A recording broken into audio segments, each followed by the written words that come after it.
Hey guys, and welcome to Define the Drive in the same spot again because I've just done the videos in succession. Basically it's 5 things about this car that I absolutely love. And well, I never got this car from the factory I should say, and I just kind of came across about it on Auto Trader. Not many at all in this colour, so I've kind of given you a hint there.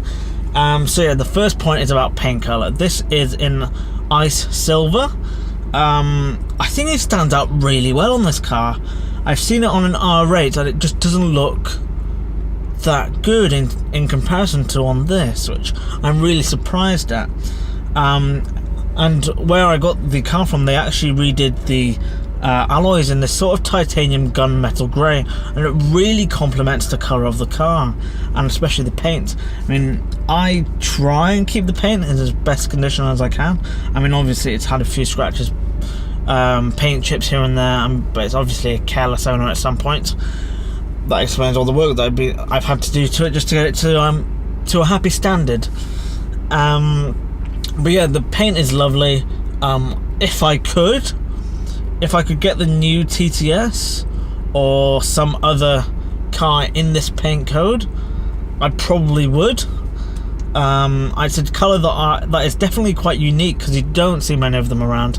And when you do see a TT around here, it's either black, not Nardo grey, but it's a Daytona grey. And then I saw one TTS, but it was like a 2009, so it didn't have the new grille and whatnot like mine has. But yeah, it's not like an R8, which is relatively exclusive in comparison. But you know, you don't see TTSs around. You do see the TT, the Mark 1, the Mark 2, you know, all pretty much around 2006 onwards to 2012, I think. And then I saw one TT in Ibis White, literally on the M56 about last week. That's the only other TT I've seen.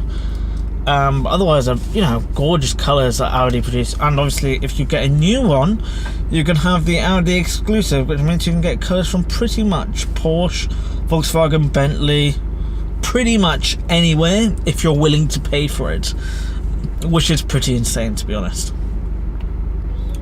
Anyway, on to the second point. Finally, I mean, it's taken for the ages. I'm not sure if I would say this from when I got it, which was 272 brake horsepower, but it's acceleration that I am talking about as my second point. Obviously this had the remap to a stage 1, just pushing out 316 brake horsepower, and that is pretty nice because then the 0 to 62 miles per hour time is about 4.8 seconds ish, compared to 5.4 of the original. So you know, you're getting lovely power, very comparable to the new TTS, which has 306 brake horsepower. So the acceleration times are fairly similar now. And that acceleration is nice because it's, although it isn't quite so linear, it's a nice surge. I mean, I don't care if a car is fast, it has to have really quick acceleration to wow me, and that's where this car succeeds. I mean, compared to other cars in its class, there aren't really that many, and if there are, you know, they're easily up to £10,000 more, and you know, you're probably getting a lot less too. I mean, I definitely like the Quattro feature on this as well. And that brings me on to the third point, funnily enough, which is Audi Quattro, or the Haldex 4-wheel drive system. Obviously it has a front-wheel drive bias, being a transverse engine. That kind of makes sense. So, I mean, in most situations you won't need 4-wheel drive anyway, and it's winter now, we're just coming into January. Moderately damp around, it was a bit icy this morning, a bit of frost. Four-wheel drive held up well. Probably be investing in some winter tyres in the future for conditions like this, because the compound, which is black chili by Continental is a bit tough for the surface at this temperature. Yeah, that's why I think Audi Quattro is quite good, because it gives you the extra grip when you need it most. I mean, it's not like a hardcore off-roading machine, but it's a sports coupe. What do you expect? Comfort, something this car has, and it's quite nice. Seating positions, lovely. Could do with a bit of lumbar alteration. I mean, I don't think it has kind of like an automatic one. It's alright, does the job, but could be improved.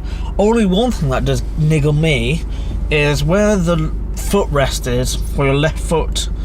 It's quite of an awkward angle on the heel, so I kind of feel like I'm straining my foot slightly when I do it. But it is nice, especially on a long journey. Something where cruise control would be much better, but I don't have it on this car. But the seats are nice. You can't fit anyone in the back. I mean, the leather seats are nice. It would be nicer if they had Alcantara like the new TT series, where you can get that option. But it's leather all around, padded, aluminium. The cup holders are in a really weird position for me, but that's mainly so if you have a tallish drink, you put the handbrake up or down, you're just going to rip the lid off and then it's going to go everywhere, which has happened several times. Bloody pain. Everything else though, it's perfect. Materials are great, clear dials, clear instruments, not cluttered at all. Much better than Ford for the same value, that's for sure. But then again, you're paying for quality, not just power but quality as well, and that's a very important thing. And now on to the final point, which is the final thing I love about this car. But I know some will argue to me about it, and it's actually the way that this car handles. I mean, when you think about it, it's got 4 what they call torque vectoring differentials. I mean, they work via electronic clutches and whatnot, so it's not that's not mechanical, but the effect is still there. I mean, it's obviously being a predominantly front-wheel drive car, you do get that little bit of understeer, but it's barely noticeable even when pushing.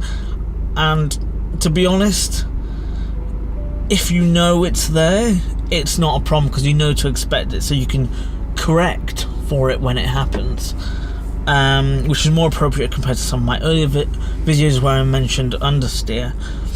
On that note, it steers well though. I think it mainly depends on what rubber your car is on.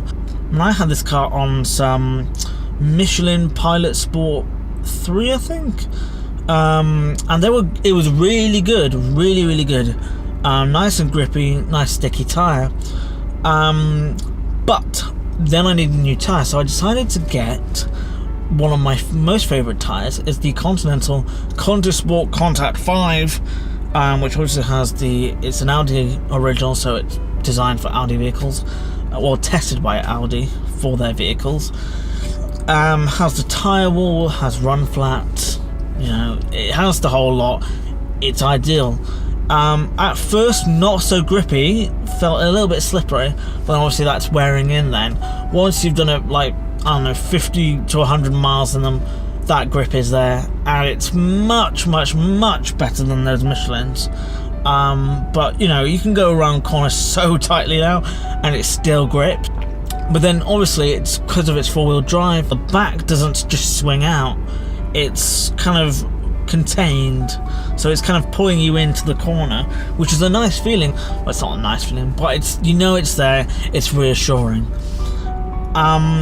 But yeah, that's been the 5 things I love about this car. So yeah guys, that's it for this video. Take care. Don't forget to watch any more videos.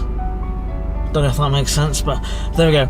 I haven't slept, so but watch more videos. Click the little bell next to the subscribe button to get all the new videos.